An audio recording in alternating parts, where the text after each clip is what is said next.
Olá, queridos alunos, vamos para a nossa segunda parte da nossa revisão, do resumão de tudo que nós passamos aqui nesse bimestre.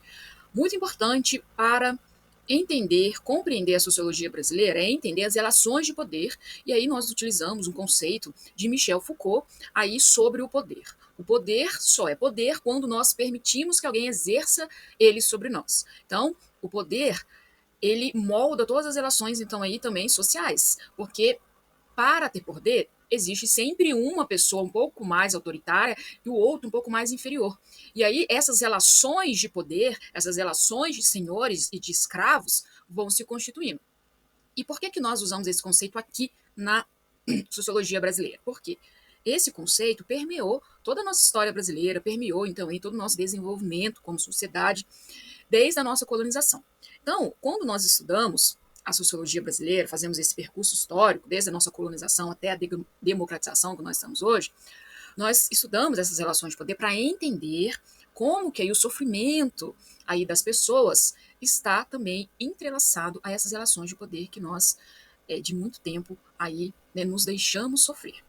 Então, estudar as relações de poder, os fatores sociais, culturais e históricos, como a desigualdade, o racismo, a diversidade, dentre outras coisas, nos ajuda a compreender a formação sociológica do povo brasileiro, sendo então aí algo crucial, importante para a psicologia, pois permite analisar como estes fatores influenciam a saúde mental e o desenvolvimento então aí psicológico dos indivíduos, mostrando que os problemas não são apenas individuais, biológicos, intrínsecos, mas também sociais, de acordo com o ambiente ao qual cada um de nós estamos inseridos, pois molda a identidade, o comportamento dos indivíduos, tanto individual, tanto em grupo, enriquecendo as análises e possibilitando a formulação e intervenções mais eficazes aí para as demandas e as questões, então, aí, emocionais. Certo, queridos? Estudar as relações de poder, então, nos ajuda a compreender como que nós nos permitimos ser, então, aí, de alguma forma, ordenados por uma figura de autoridade. Então, nós vamos para 3 fases aí de implementação. Essas fases se caracterizam pela fase A, B e C. Na fase A, a gente não teve tantos acontecimentos assim importantes, que aí deu início à sociologia, mas era uma coisa um pouco mais embutida, uma coisa um pouco mais camuflada, que a sociologia não falava das questões, dos problemas sociais, de uma maneira assim explícita ou escancarada. Elas falavam através de textos, de poemas, dentro aí da literatura. Então a gente tem a obra aí dos Sertões, mas nada assim que nós podemos debater, que nós poderíamos, assim, de alguma forma, achar algo para solucionar. Então, nessa fase, não tem coisas tão, assim, importantes para nós, então, aí, sociólogos, né, principalmente sociólogos, psicólogos, então, aí, sociais. Logo depois, nós vamos, então, aí, partir para a fase B. Essa fase é extremamente importante, porque nós temos aqui 3 autores muito especiais que vão um debater com o outro ali na fase de 1920, 1930, que aí a sociologia realmente começa a fazer o seu papel, começa a ser uma sociologia crítica. E essa sociologia crítica é a que nos interessa. Né? É trazer, é levantar os problemas sociais e tentar, de alguma forma, solucionar, transformar. Então, a gente tem ali, né, a grande aí construção, né, também na literatura de Casa Grande Senzala, de Gilberto Freire, que ele vai, então, ali descrever essa nossa miscigenação, que nós somos a junção de 3 povos, né, o índio, aí o africano e o português. Só que ele vai falar que essa miscigenação, que essa colonização se deu de uma maneira positiva, espontânea e harmoniosa. E aí ele lembra um pouquinho de Comte, que ele vai trazer essa formação da sociedade de uma maneira positiva, de uma maneira que tinha que acontecer assim. E aí ele vai escrever que essa mistura, então, foi um pouco espontânea. Já Caio Prado, ele faz aí uma descrição, uma narrativa fantástica, porque realmente ele traz uma abordagem compreensiva. Ele fala, olha, não foi tão harmonioso assim, porque o nosso atraso, né, da nossa nação está muito vinculada ao tipo da colonização que nós, no Brasil, fomos então submetidos. Nós somos submetidos aí por Portugal a uma colonização, gente, periférica, exploratória. Desde a nossa colonização, nós somos fornecedores de matéria-prima para os países, então, aí, em desenvolvimento. Então, nós ficamos muitas vezes subdesenvolvidos porque a gente está sempre mantendo outros. E aí a gente vai ter também outros autores, como o Sérgio Buarque, que ele vai então aí trabalhar a distinção do público com o privado, que os políticos, os os senhores de engenho daquela época não sabiam distinguir o que é público e o que é privado. Tudo quando se torna público, eles realmente se faz privado. A gente vê muito isso acontecer aí quando está numa gestão pública, certo? Então essa fase B, ela traz esses debates. Como a gente vai ver aqui no próximo slide, Casa Grande Senzala, aí um grande clássico da literatura, de Gilberto Freire, ele vai trazer aí essa discrepância entre o negro, o escravo e os senhores de engenho, os europeus, aí os brancos, que eles eram aí os donos das fazendas, né? E geralmente essas fazendas eram as de café. Então, a gente vai trazer essa emblemática, né, esse problema, né, que já foi, então, aí sendo uma coisa construída, e aí temos aqui, né, um chicote moral que a gente pode trazer, né, o negro se auto-inferioriza e se sujeita ao mando do colonizador sem contestar. Então, o negro, muitas vezes, ele mesmo não se via como um ser humano. Não se via como uma pessoa de dignidade, não se via como uma pessoa de direito, não se pertencia. Então, muitas vezes esse negro ele se submetia, né? Ele submetia a esses senhores de engenho, a esses mandos, a essas autoridades e essas relações de poder extremas, porque muitas vezes eles eram oprimidos, né? Fizeram eles entender que eles eram assim. Então, os negros não tiveram essa consciência que eles também poderiam ter direitos, que eles também eram seres humanos. Então, Caio Prado ele vai trazer uma narrativa totalmente que ele vai debater, ele vai trazer uma narrativa totalmente crítica, né? Ele vai falar que o Brasil ele foi estruturado desde a colônia para satisfazer então essas necessidades externas e não para atender aí as demandas internas aqui do nosso país. Né, se constituiu como um mero fornecedor de produtos e a sua história aí colonial se desenvolveu em função disso. Então ele vai falar que a colonização, mesmo o Brasil depois da independência, né, aí política, né, ele se torna aí um fornecedor. Situação, gente, que permanece até hoje aí através das commodities, né, que a gente vai falar agrícola, nós somos produtoras aí de soja, grandes produtores aí na questão agrícola. E aí, para o quê? Para cumprir a finalidade, monta-se então essa estrutura econômica social, assentada então o quê? Na grande propriedade e na grande mão de obra então aí rural e escrava. Então, o Brasil ele precisava ter essa mão de obra porque ele era, vamos dizer, um país econômico que tinha aí a sua economia no meio da agricultura. Então, ele tinha que ter bastante, que ter uma massa que produzia aí esses produtos para eles poderem então aí vender. Logo aí o Caio Prado ele vai continuar a sua crítica, ele vai falar da estrutura social que desde então, desde a colonização, foi montada aí no nosso país. Ele vai falar que a nossa classe, né, então, é reduzida a classe dos proprietários, as classes, então, aí, dos empresários e a grande massa dos trabalhadores, dos colaboradores, que trabalha e produz, explora e é, então, aí, oprimida. É o que a gente vê hoje. Nós temos aí um país, temos aqui, né, próximo aqui a nós, né, um grande polo industrial, que é Extrema, né, então nós somos esses colaboradores que, né, aqui em Extrema não se é tanto, né, assim explorado, porque são nós, muitas vezes, esses colaboradores, nós, os empregados, os colaboradores, ganham mais de um salário, mas tem muitos lugares que o salário é só mínimo, e um salário mínimo dá para aí a subsistência de uma família, dá para a existência nas necessidades básicas dessa família, moradia, água, luz, alimentação. Então, nós vemos que esse salário é um salário realmente mínimo de aí, existência das pessoas. Não tem como ter uma qualidade de vida só com salário mínimo. Então, ele vai falar que isso vem da nossa colonização. E aí ele traz essa crítica que eu particularmente acho assim fantástica, formidável. Por quê? Porque ele vai falar que é uma opressão consentida.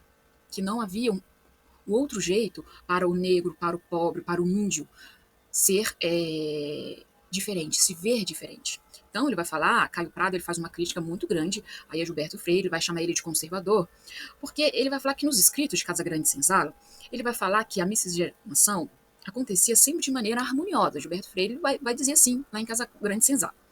Mas, e a relação entre os senhores brancos aí e as escravas negras? Né, ele vai dar isso como exemplo. Se a gente for verificar esses relatos na história, veremos que as negras muitas vezes eram forçadas a fazer essas relações sexuais com esses senhores. Isso é bem diferente de uma coisa harmoniosa, né, de uma coisa, vamos dizer, consentida, de uma coisa prazerosa. Então elas consentiam porque elas se sentiam o quê? Submetidas a esse tipo de poder, submetidas a esse tipo de autoridade. A gente vê muito isso em novela, né? Venho aqui me recordando de novelas que a gente passa muito aí na televisão.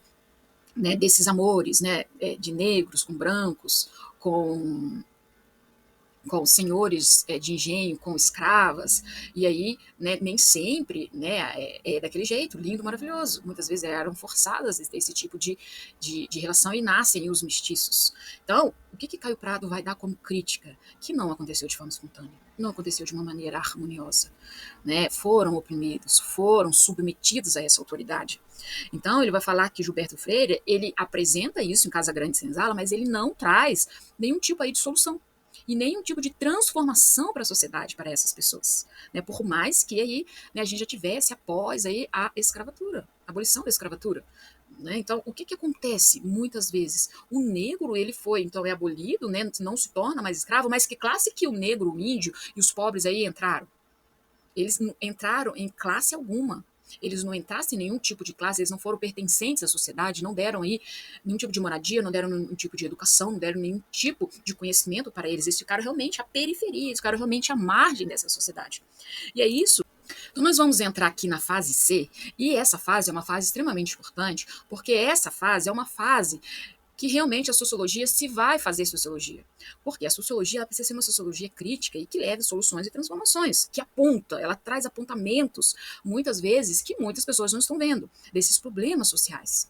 E aí a gente vai ter Florestan Fernandes, que vai ser um grande crítico, que vai trabalhar ali com alguns partidos políticos, mas quem se destaca mesmo nessa fase aqui é Paulo Freire. E o grande Paulo Freire, além de sociólogo, ele é grande doutor, então aí, né, patrono, né, da academia brasileira de letras, né, da pedagogia, é um fenômeno aí para nós, e ele vai falar que não bastava libertar aí os escravos, teria que oferecer para eles uma condição. Qual condição? Eles ficaram realmente à periferia, eles ficaram realmente à margem. Por quê? Porque eles não foram inseridos em nenhuma classe. Libertaram eles e não ofereceram nenhuma moradia, não ofereceram nenhum trabalho, não ofereceram nenhum tipo de alimentação. E aí, o que eles vão fazer agora? Como que eles vão aí manter a sua existência? Então, Paulo Freire, ele vai trabalhar com que a pedagogia libertadora. Eles foram libertos, mas o que? Eles precisam ser inseridos. E para eles serem inseridos, eles precisam ser conscientizados que eles são dignos de direito. Então, ele vai trabalhar aí na sua abordagem, na sua teoria, né, até na sua prática, uma concepção de quê? De uma educação libertadora. Porque ele vai, então, aí, trabalhar com essa conscientização que visava, muitas vezes, aí, transformar a realidade social através do diálogo, da reflexão, da crítica e, principalmente, da valorização dos oprimidos como sujeitos de sua própria história. Valorização do oprimido. É isso que você vai encontrar na sua prática clínica. É isso que você vai encontrar no seu escritório. É isso que você vai aí encontrar no seu consultório. É isso que você aí vai encontrar quando você tiver os seus pacientes. Uma pessoa oprimida, uma pessoa frágil, uma pessoa que vai precisar, sabe do quê? Da sua validação. Você vai precisar validar, você não vai lá cheio do seu conhecimento, você não vai lá cheio do seu empoderamento, você não vai lá cheio das suas teorias, você vai com o seu acolhimento a fim de acolher e empoderar esse paciente. É isso que Paulo Freire fez, porque ele ofereceu uma pedagogia para o oprimido. Ele oferece essa pedagogia, então ele busca, né, a mudança através, né, aí dessa pedagogia, ele busca essa pedagogia da alfabetização, ele busca acolher esse oprimido, ele busca aí dar voz, dar vez, né, para esses marginalizados. Ele faz essa troca de aluno-professor e ele vai falar em um dos seus relatos maravilhosos: quem melhor que o oprimido se encontrará preparado para entender o significado terrível de uma sociedade opressora? Ele vai falar que o oprimido é aquele quem sabe o que é a opressão. Então, Paulo Freire, ele traz para nós essa pedagogia e nos ensina muito. Ele é um grande ensinador, então ele é um grande mestre da educação, e aí ele vai construindo com aí o povo toda essa história de uma educação, de uma pedagogia depois autônoma, que dá então aí essa autonomia, esse protagonismo aí para o ser humano, certo? E aí a gente vai, então, para uma sociologia contemporânea. O que é essa sociologia contemporânea? Contemporânea é tudo que é atual, contemporânea é que a gente está na era da atualidade. Então, a gente pega aí o marco de 1964, do golpe, então, aí militar, que aí, novamente, o Brasil se torna um país oprimido. Nós ficamos 40 anos de ditadura militar, e aí os sociólogos, e aí até Paulo Freire ficou exilado, Paulo Freire acho que foi para o exterior, muitos sociólogos ficam então aí exilados. Por quê? Porque a sociologia é uma sociologia que vai contra o sistema. Então, ninguém aí que está no poder, né, os militares, não querem que ninguém critique, não quer que ninguém bata de frente. Então, a liberdade de expressão, ela foi muitas vezes aí retirada. Nós muitas vezes não tinham direito de falar, não tinham direito de opinar, não tinham direito de discordar. E muitas das nossas pesquisas, né, das universidades foi retiradas. Então aí a imprensa, né, o jornal, muitos foram exilados, tirados dos estudos aí sociais, da sociologia, do ensino médio. Então essa época foi uma época também de atraso, 40 anos de atraso, que para uma sociedade, gente, se fazer sociedade, ela precisa muitas vezes ter a crítica. Né, o equilíbrio se faz, né, entre o que está bom, entre aquilo que está muitas vezes errado. E aí nós vamos encontrando um equilíbrio.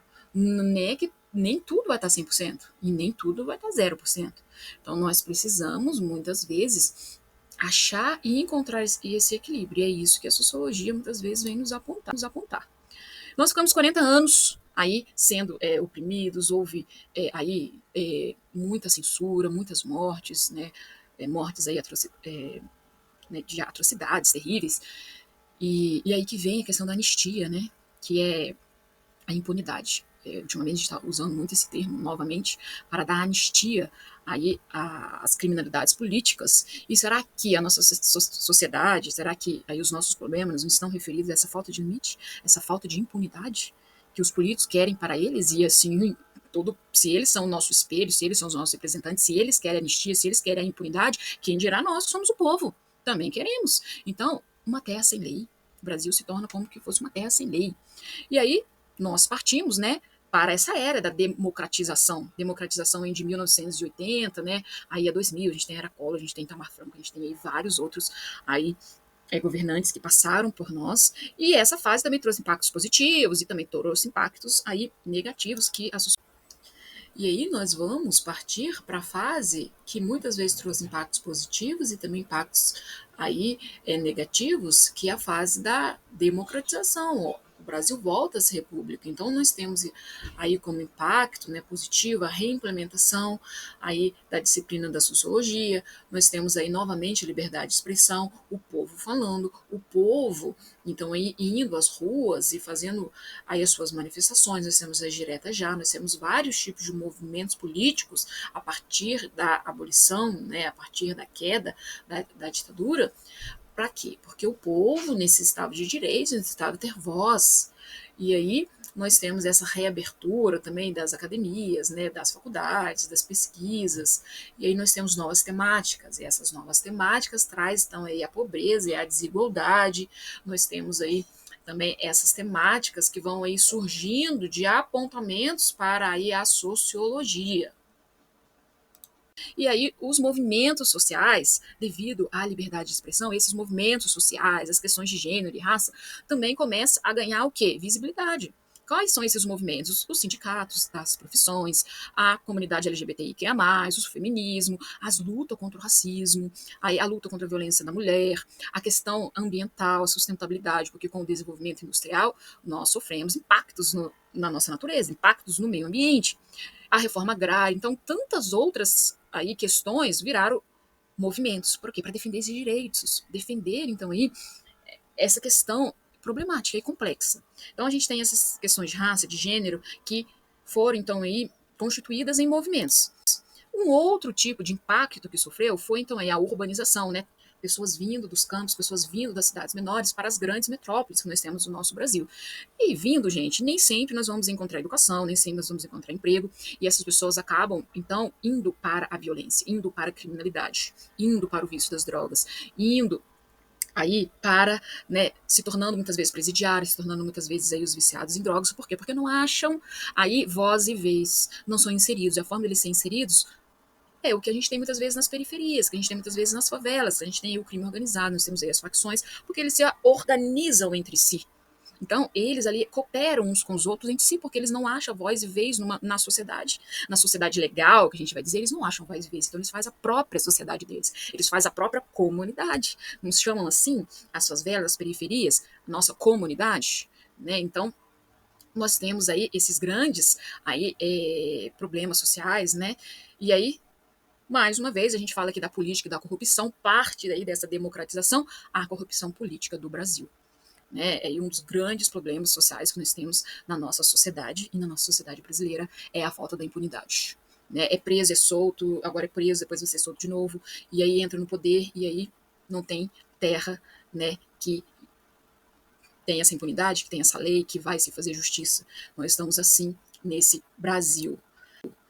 E nós temos aqui, né, para nós terminar aí esses impactos, nós temos aí as transformações globais, as transformações tecnológicas, que também parte para nós como algo que impacta a saúde mental dos indivíduos. Por quê? Porque, gente, nós não estamos dando conta de acompanhar essa inteligência artificial. Pensa pra gente, faz pra gente, e aí nós ficamos o quê? Isolados. Nós não nos tornamos úteis, nós não nos tornamos capazes, porque está tudo pronto, gera para nós, faz para nós. Então, para que eu vou ler um livro? Para que eu vou ler? Para que eu vou escrever? Para que eu vou fazer isso? Faz para mim. Então, o ser humano começa a ficar o quê? Descartado, porque algo, essa inteligência artificial, essa inteligência já faz para nós. E aí vão vir daqui para frente, isso já não é que está entre nós, esse tipo de isolamento, dessa incapacidade. Para que eu sirvo ao mundo? Né? A gente vai trabalhar depois na fenomenologia existencial, que cada um nesse mundo tem uma missão, tem algo a se cumprir. Né? E aí a gente junta, né, com aquilo que a psicanálise traz para nós, que o mal-estar na civilização. O mal-estar na civilização, nas psicopatologias cotidianas. Quais são as psicopatologias constituídas pela sociedade? E aí a gente vai entrar nesse bimestre agora nas psicopatologias sociais. Quais são essas psicopatologias? O feminicídio, o racismo, a comunidade LGBT que não é aceita. Nós vamos entrar na desigualdade, nós vamos entrar em várias questões aí que nem sempre esses transtornos psíquicos, nem sempre esse sofrimento psíquico é individual, mas ele se dá através aí do meio da sociedade em que nós estamos inseridos. Meus queridos, foi isso tudo que nós vimos aí na nossa aula de sociologia, né, nesse bimestre, né, muito importante estudar sociologia porque nos dá uma visão global aí do contexto histórico que nós então aí atravessamos como humanidade, como aí sociedade brasileira. Deixo aqui todas as referências que nós usamos aí nesse bimestre, deixo aqui para vocês aí um abraço, estou disposta a responder qualquer dúvida, qualquer questionamento, e olha, estudem por esse slide que vocês farão uma excelente prova. Beijo e fiquem todos com Deus.